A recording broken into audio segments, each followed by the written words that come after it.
Hello and welcome back to my channel.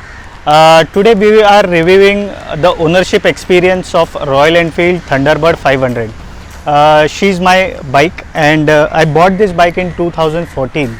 She's 5.5 years old.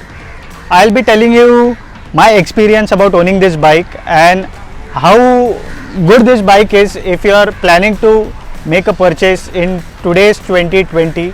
BS6 is I think expensive, a bit expensive than what I bought. This is the BS4 variant, but what are the pros, cons, what is the maintenance? Now let us go to the technical specification of this bike. Firstly we will go to the headlight. This has a projector headlamps, digital speedometer. Coming to the fuel tank, it has 20 liters of fuel tank capacity.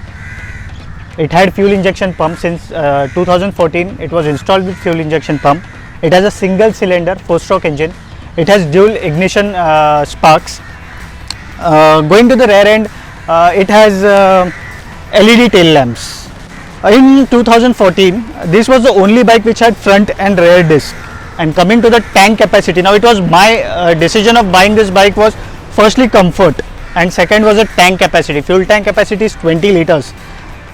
There is no bike in Royal Enfield or any other company bikes if you find today. There is no bike which has a 20 liters of fuel tank. This is an advantage in this bike because in one complete fuel tank you can go for a long run. In one go it covers up most of the distance.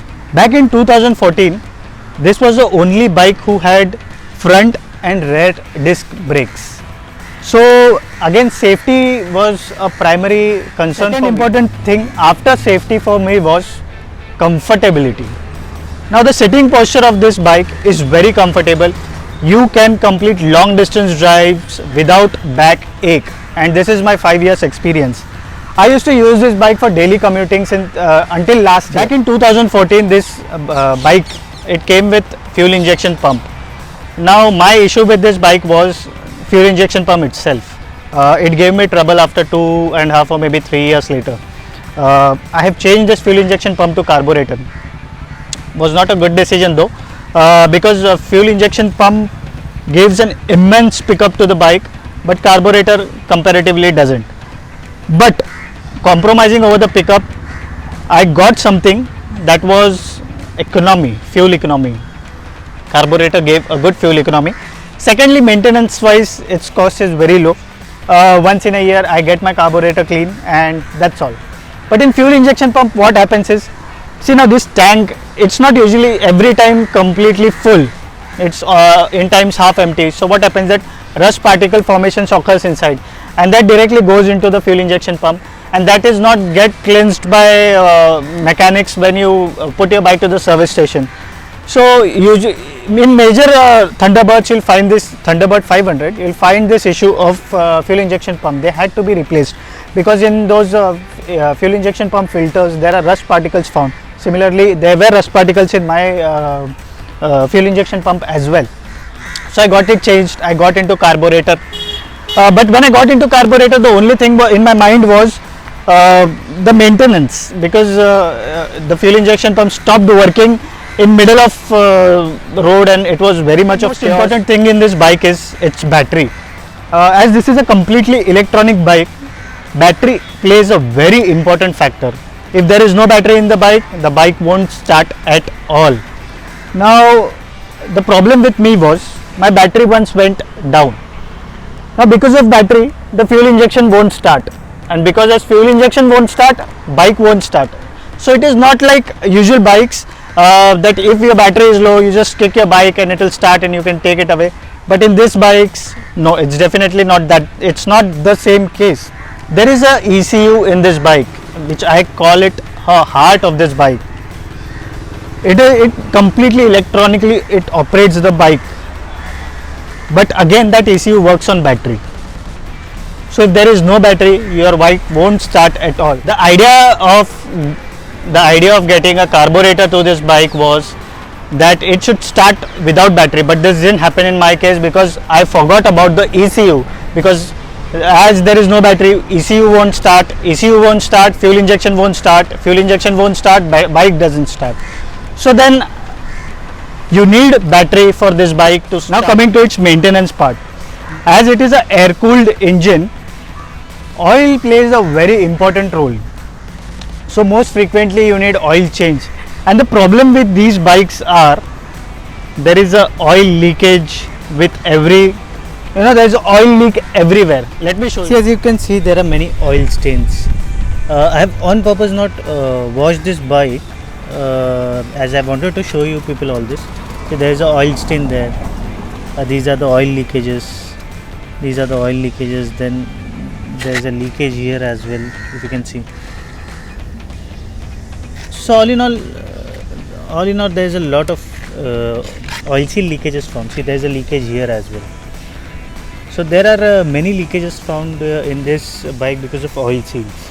Oil seals are not that much major of the issues, as it's air cooled engine. The oil plays a very important role in cooling down the temperature of this engine. So wear and tear of oil seals is obvious part. Now I won't say it's a problem with the bike. As it's said by someone that Bullet doesn't leak oil, it marks its own territory.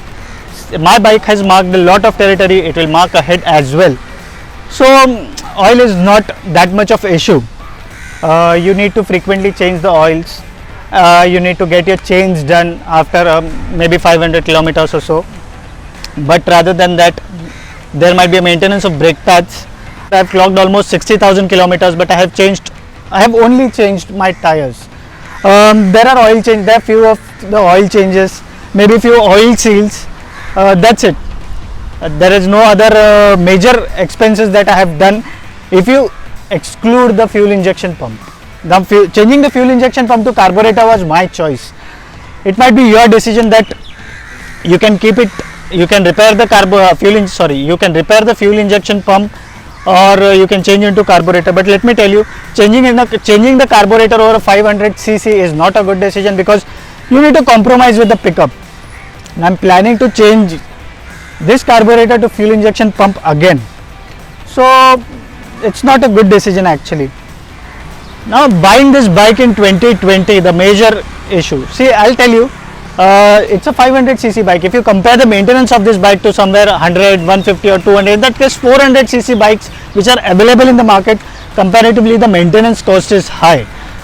But that's okay. If you're buying a 500cc bike, then a moderate amount of maintenance is, it's fine. The ride which you're going to enjoy, because I'll say this is a very responsive bike. Once you start riding, you complete your first 50 kilometers and the bike starts responding, the engine starts responding to you, and once you start understanding the responsiveness, it's fun. I had beautiful 5.5 years. I'm planning to keep this bike for lifetime. But if you are not that much keen for maintenance, then definitely this is not the bike for you. Don't go for it. If you are a bike lover, you know to maintain the bike and you're ready for it, then this is the bike for you, else it is not. And it is my clear opinion to you. Rest, it is your choice. Definitely she is the one. This is the one engine that is going to give you comfort, that is going to respond to your long drives. Now, as everyone is fond of the noise of this bike, even I have installed a Gold Star exhaust. It doesn't give any problem to the bike, or there are many rumors that if you change the exhaust, it lowers the fuel economy, or many more. But there's nothing as such. My experience of installing this Gold Star exhaust was fabulous. It gives an awesome bass. Thank you for watching this video. I hope you liked it. If you liked it, then do subscribe it. And before signing off, I would like to tell you that before leaving your homes, do wear your mask, and after coming back to home, do wash your hands. Never wash your responsibilities. Signing off from Mumbai. Thank you.